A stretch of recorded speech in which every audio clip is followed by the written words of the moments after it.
Mom confessions number something, I don't know. I didn't check the number, I'll check later. My anxiety is terrible.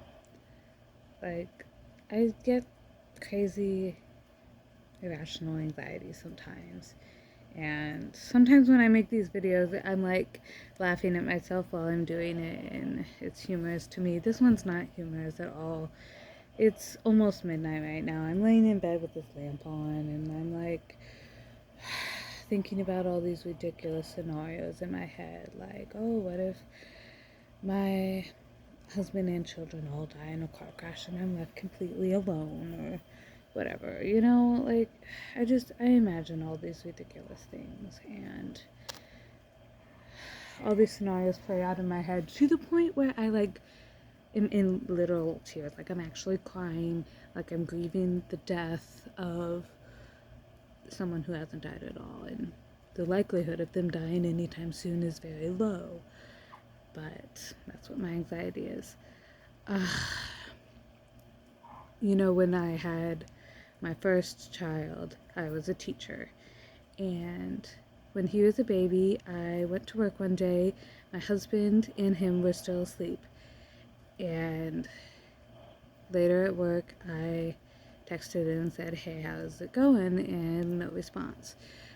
A little later on, I was like, hey, you guys awake yet? Still no response.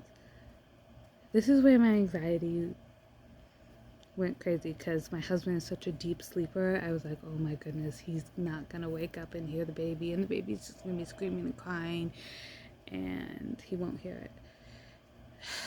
I went to the principal and I said, I need to leave school, and I got someone to cover my classroom for me, and I went all the way home just to find out that they were just waking up and they were perfectly fine, and my husband had left his phone in the other room, and that's why he wasn't responding to my text.